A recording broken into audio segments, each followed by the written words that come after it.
एक गांव में हरिया नाम का एक गरीब किसान रहता था। उसके परिवार में उसकी पत्नी और एक छोटी बेटी थी जिसका नाम था सुमन।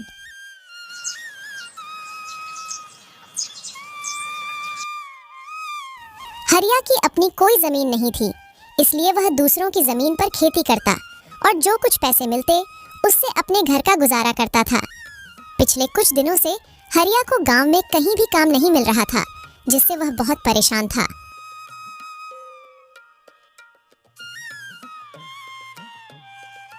आज कुछ कमा के लाए हो या नहीं? घर में खाने के लिए और कुछ नहीं बचा है। बस थोड़े से दाल चावल बचे थे, उसकी मैंने खिचड़ी पका दी है। पिछले कई दिनों से गांव में कोई काम नहीं मिल रहा है। लोगों का कहना है कि अभी इस महीने उनके पास करवाने को कोई काम नहीं है। जब फसलों की कटाई शुरू होगी तब काम मिलेगा। अब मैं तो यह सोचकर परेशान हूँ कि इस महीने अगर कोई काम नहीं मिला तो सबके खाने पीने का जुगाड़ मैं कैसे करूँगा। आप चिंता मत करो, भगवान हमारी मदद जरूर करेंगे।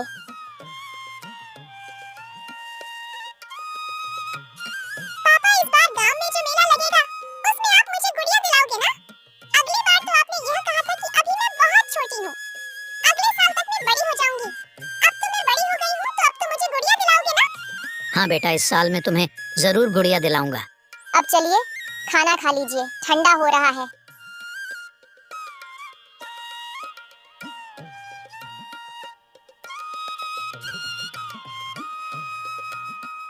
सरला, तुम भी आकर खाना खा लो। जी, आप खा लीजिए, मैं थोड़ी देर बाद खा लूंगी। हरिया और उसकी बेटी दोनों खाना खा लेते हैं। तभी उनके दरवाजे पर एक संत की दस्तक होती है। कोई तो कुछ खाने को दे दो, भगवान तुम्हारा भला करेगा। संत की आवाज सुनकर हरिया और उसकी पत्नी बाहर आते हैं। बेटा, क्या तुम्हारे पास खाने को कुछ है? बाबा, हमारे पास तो खुद के खाने के लिए भी ठीक से खाना नहीं हो पाता। हम आपको कहाँ से देंगे? थोड़े से खिचड़ी पकाई थी, वह भी मैं अभी खा लिया हूँ। अब हमारे पास कुछ भी नहीं है। रुकिए बाबा, अभी मेरे हिस्से का खाना बचा हुआ है, मैं अभी लेकर आती हूँ।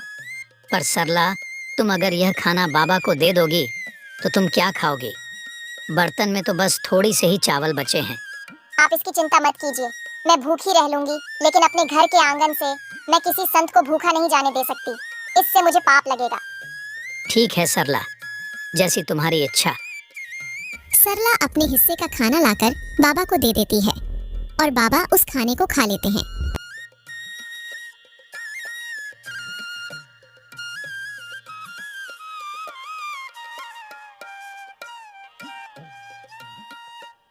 बेटा, तुमने मेरी भूख मिटाई है, मैं तुम्हारा बहुत आभारी हूँ। एक भूखे व्यक्ति को खाना खिलाना सच में पुण्य का काम होता है, और यह पुण्य तुमने आज कमा लिया है बेटी। मेरे पास तुम्हें देने को कुछ नहीं है, लेकिन यह एक अंगूठी है, इसे अपने पास रखो, ये तुम्हारी बहुत मदद करेगी। पर याद रखना, रात के समय इसे मत पहनना, रात में इसकी शक्ति बढ़ जाती है जो तुम्हारी उंगली सहन नहीं कर पाएगी। धन्यवाद बाबा, हम आपकी आज्ञा का पालन करेंगे।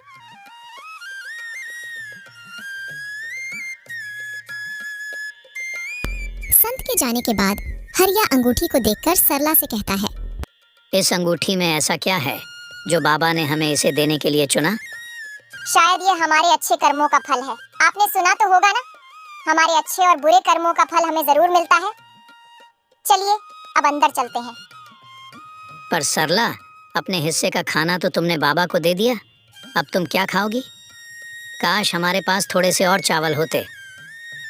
जैसे ही हरिया यह बात कहता है, अंगूठी में एक चमक सी उठती है और हरिया के सामने तुरंत एक चावल की प्लेट आ जाती है।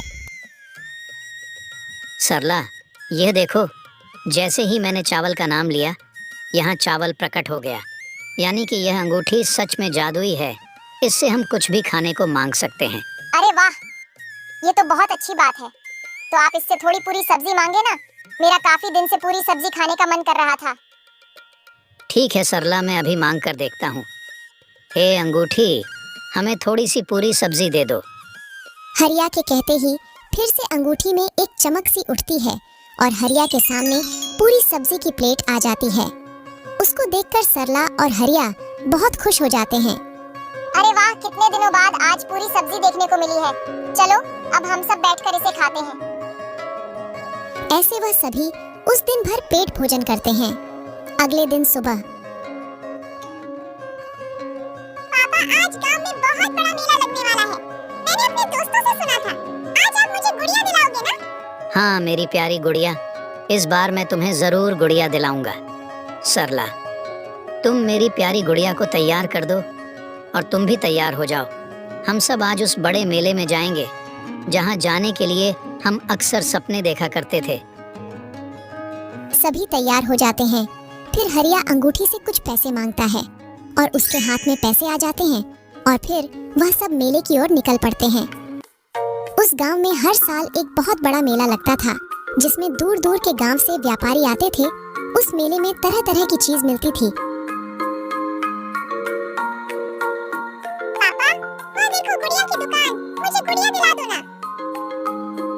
भैया जरा ये वाली गुड़िया दिखाना। ये लो मेरी प्यारी गुड़िया, ये तुम्हारे लिए। पापा, ये तो बहुत ही सुंदर गुड़िया है। भैया कितना दाम है इस गुड़िया का? जी 50 रुपए। ये लो भैया इस गुड़िया के पैसे। सरला, तुम भी अपने लिए कुछ पसंद कर लो। वहाँ देखो कितनी सुंदर साड़ी की दुकान है।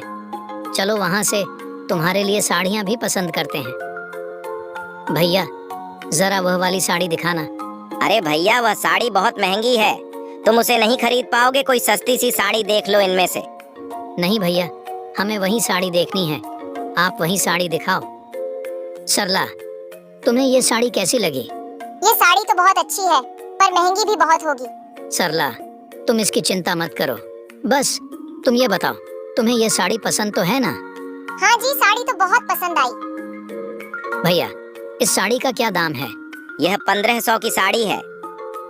ठीक है भैया, ये लीजिए 1500 और ये साड़ी हमारे लिए पैक कर दीजिए।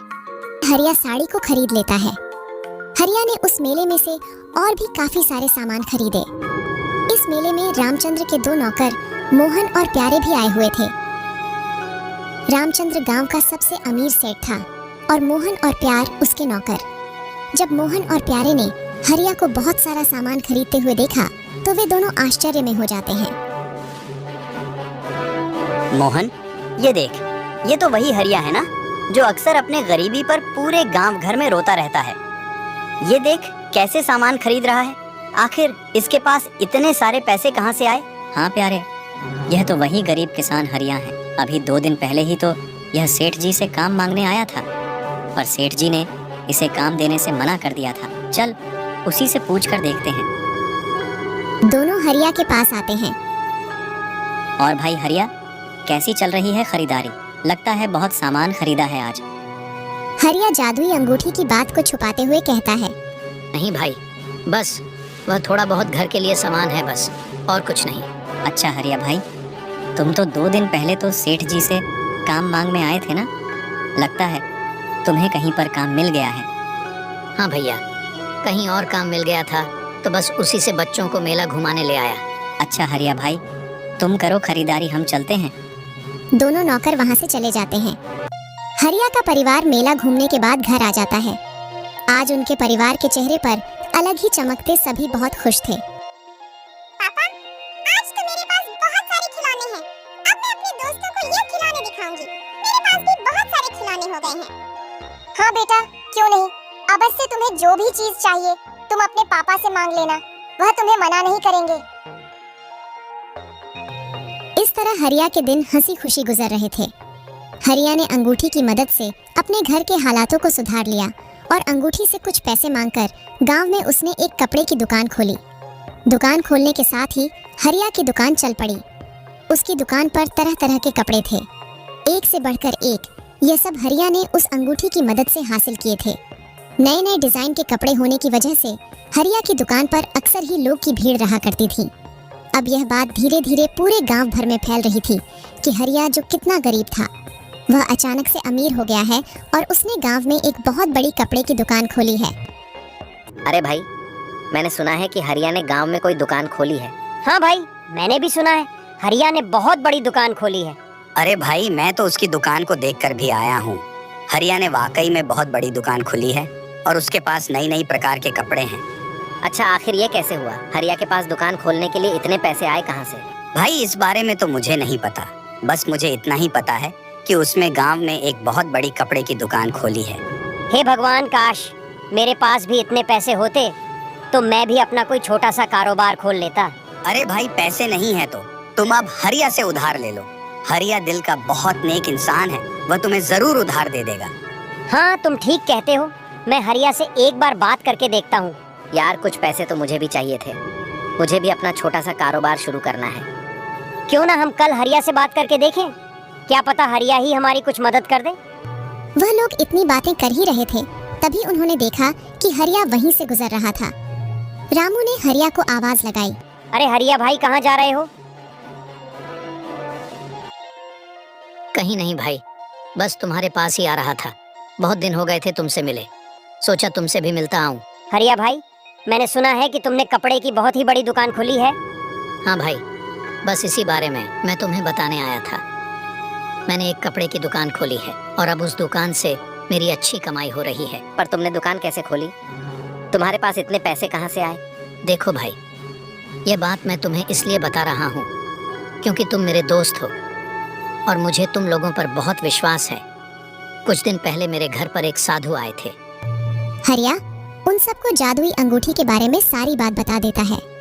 जादुई अंगूठी?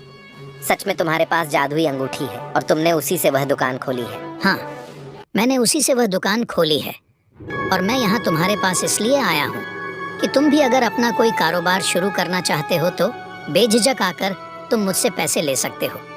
मैं तुम्हें कारोबार खोलने के लिए पैसे दूंगा। अरे हरिया भाई, ये बात कहकर तो तुमने हमारा दिल ही जीत लिया। ठीक है हरिया भाई, हम किसी को नहीं बताएंगे। इस तरह हरिया ने गांव वालों की मदद की और सभी को कारोबार खोलने के लिए पैसे दिए। अब गांव के लोगों ने भी अपना अपना कारोबार खोला। अब ये बात धीरे धीरे गांव के अमीर सेठ रामचंद्र तक भी पहुंच जाती है। मोहन और प्यारे, ये मैं क्या सुन रहा हूँ?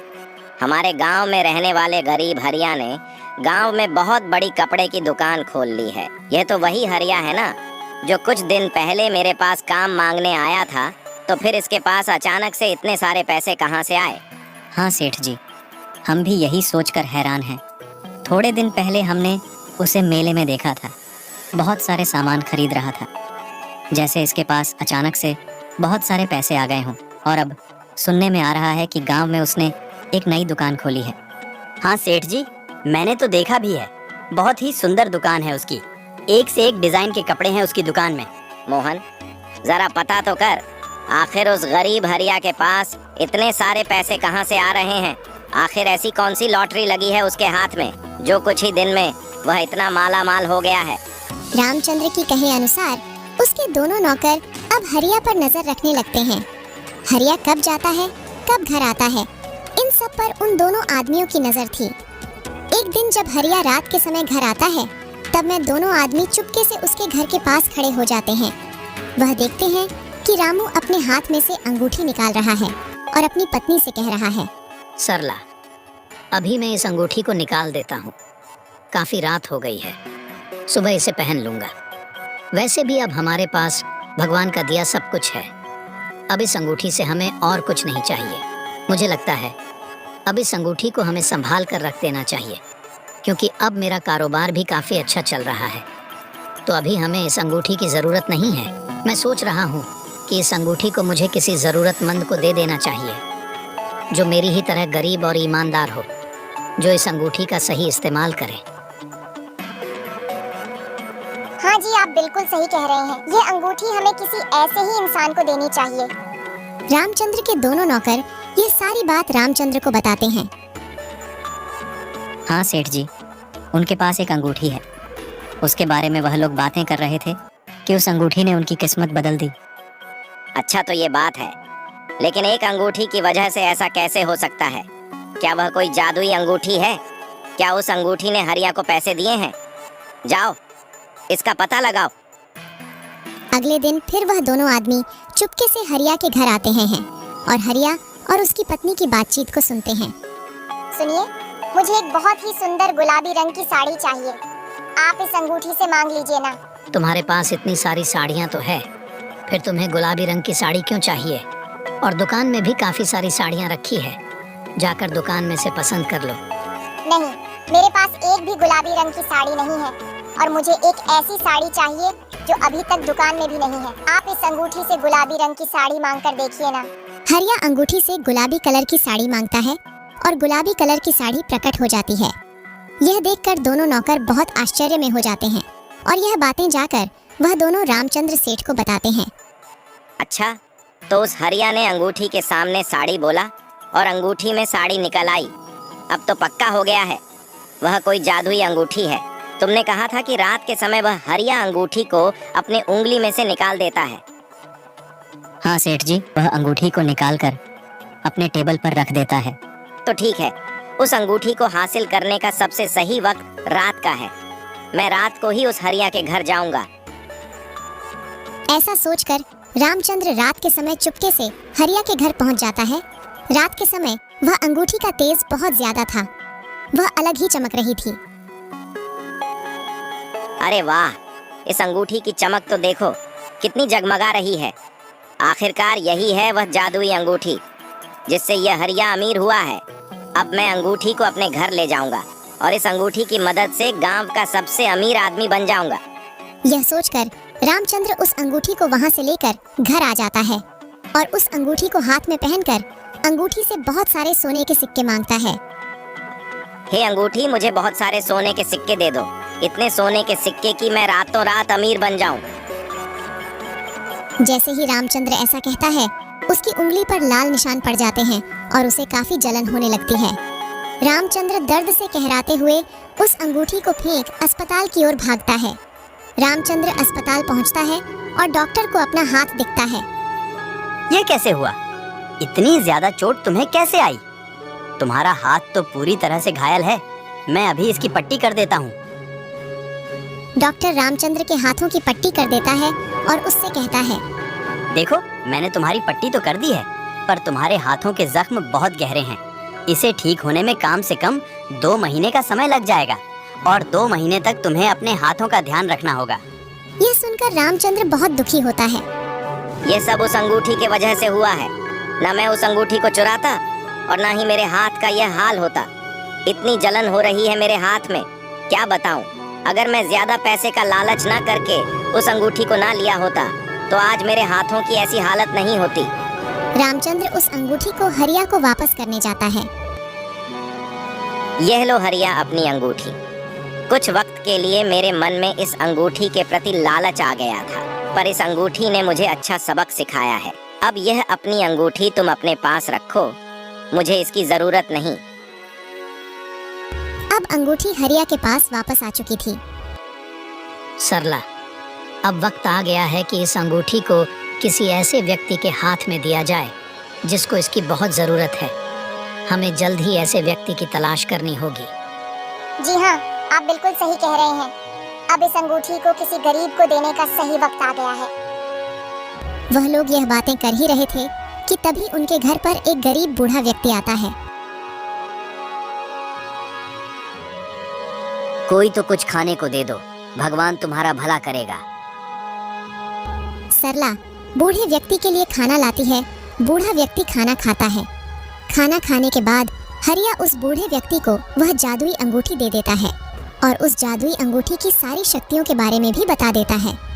बूढ़ा आदमी बहुत खुश होकर वहां से चला जाता है। थोड़ी दूर जाकर वह बूढ़ा आदमी वापस अपने संत के रूप में आ जाता है। वह बूढ़ा आदमी और कोई नहीं बल्कि वही संत था जिसने हरिया को वह जादुई अंगूठी दी थी और वह अब अपनी अंगूठी वापस लेने आया था।